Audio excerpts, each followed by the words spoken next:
Halo, balik lagi ya di AM online. Saya sebenarnya mau kasih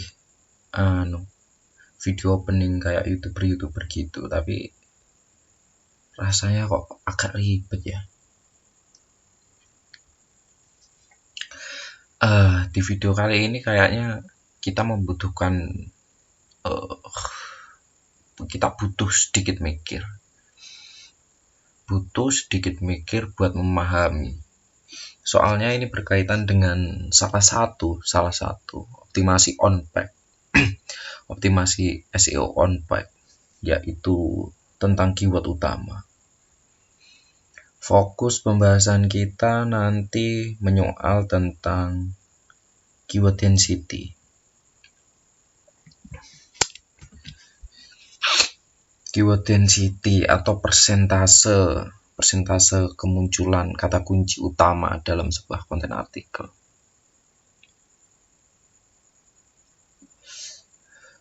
Jadi di density ini nanti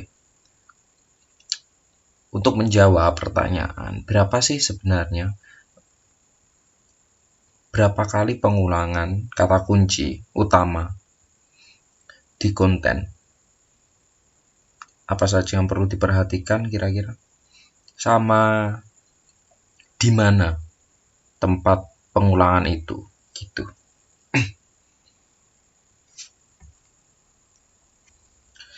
Ini ada contoh artikel SEO yang sudah optimasi SEO. Disclaimer dulu ya. Misal gini. Saya sudah mengikuti nulis artikel.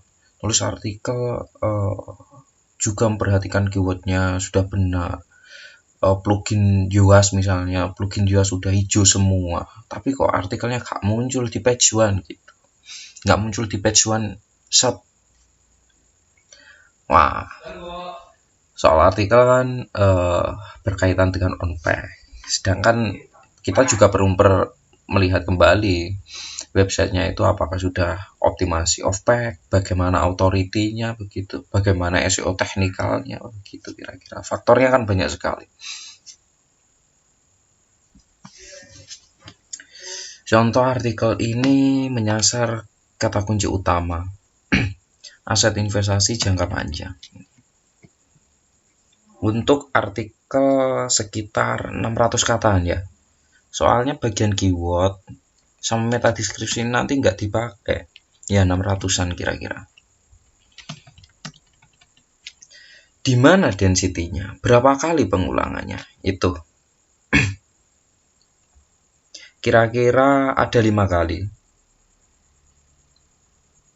Bagian ini nanti tidak, ini nanti juga tidak. Kira-kira 6-5 kali. Untuk persentase kemunculan kata kunci utama, ini sebenarnya loh ya, nggak ada yang baku. Berapa harus muncul begitu nggak ada. Kalau terlalu sedikit, kurang baik. Kalau terlalu banyak, nanti spam begitu.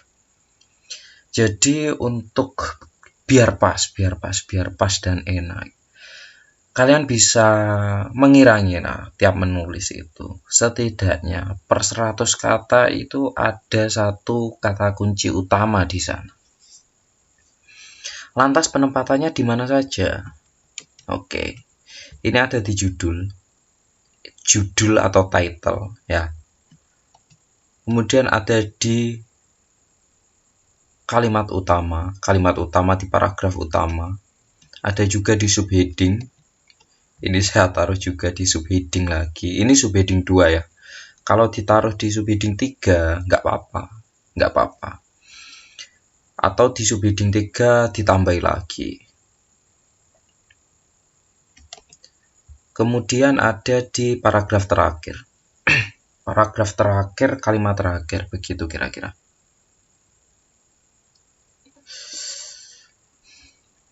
Kalau ternyata kurang kata kuncinya, kalian bisa menyebarnya di seluruh artikel, di bagian mana saja. Sama di meta deskripsi juga harus ada. Itu bagiannya. Jadi contoh-contoh. untuk artikel 600 kata. Jadi ada di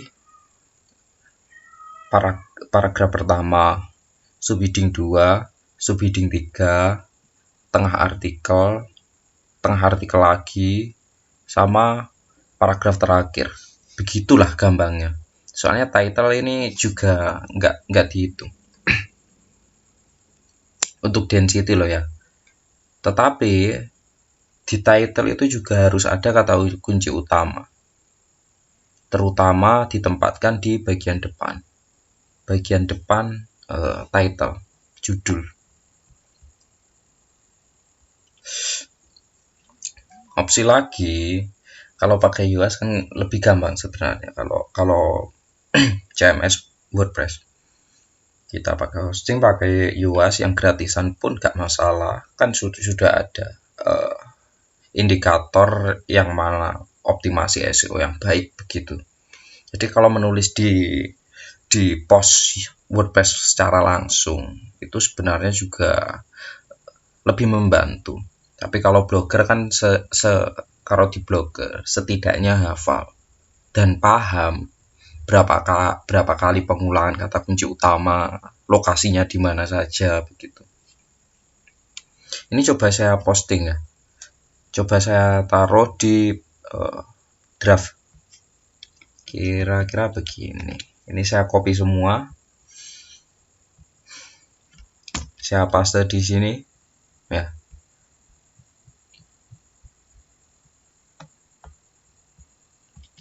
Ini tadi titelnya ditaruh di sini.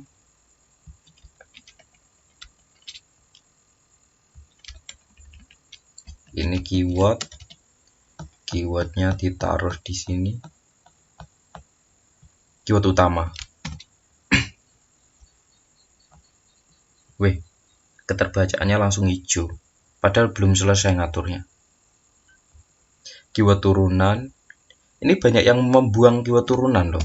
Padahal ini juga bisa dipakai untuk optimasi. Untuk optimasi on page. Keyword turunan itu letaknya di tagar. Di tag sini.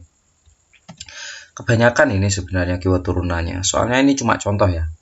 Jadi kalau kalian mau mengunggah, itu bisa melakukan riset-riset kecil-kecilan soal keyword turunan long tail itu. Gampangnya itu pakai ini sebenarnya. Keyword everywhere. Keywords everywhere extension Google gitu. Kita cukup cari kata kunci utamanya apa. Ini tadi kan kata kunci utama kita. Nah, di sini bisa pakai related keyword ini. Bisa pakai people also search for ini. Atau pakai long tailnya ini. Tapi tetap harus disaring sih sebenarnya. Kalau saya ini tadi cuma copi-copi, soalnya cuma contoh. Kemudian ditaruh di sini. Ini ada meta deskripsi.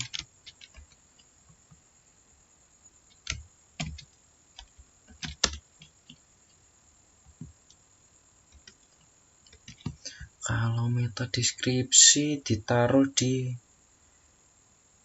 sini. Nah, lagi ini. Slope. Konsep otomatis. Ini kalau disimpan slope-nya muncul kok. Nah, ya kan. Ini. Selanjutnya mungkin kita tambah internal link. Ini contoh aja ya. Misal kita tambah internal link. Ini udah heading 2. Ini juga heading 2. Kemudian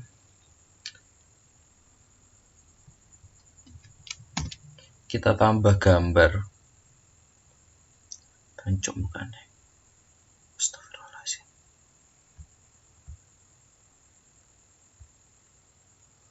Ini aja lah kira-kira.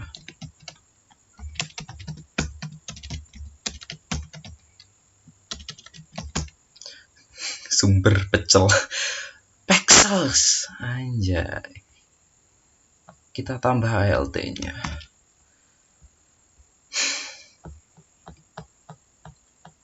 Nah lah, gini doang sebenarnya sudah dapat skor SEO hijau semua, SEO dan keterbacaan hijau semua.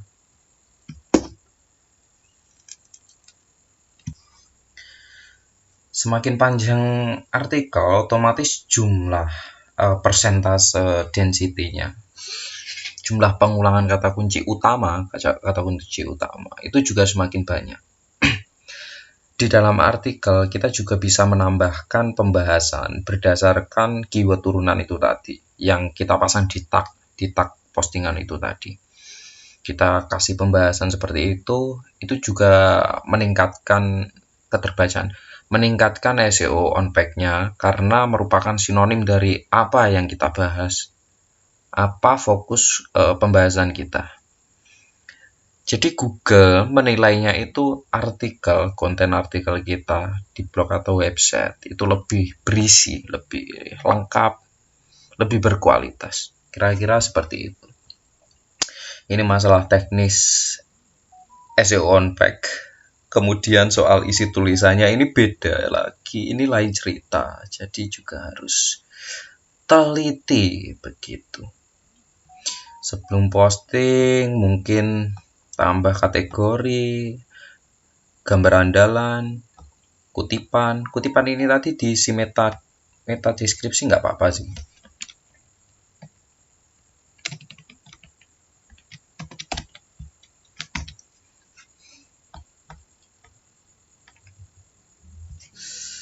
Nah, kira-kira itu saja fokusnya. Jadi nggak usah banyak-banyak dulu.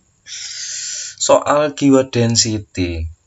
Jadi intinya ada di judul, subjudul, tengah artikel, di awal paragraf pertama, kemudian di meta deskripsi juga sebaiknya ada di paragraf terakhir dan sisanya disebar di artikel. Kemudian gampangnya ini trik yang tadi, per 100 kata dikasih kata kunci. Kira-kira begitu saja dulu ya. Kalau ada yang kurang jelas, komen aja nanti saya bahas pembahasan yang lebih jelas. Semoga gitu. Terima kasih.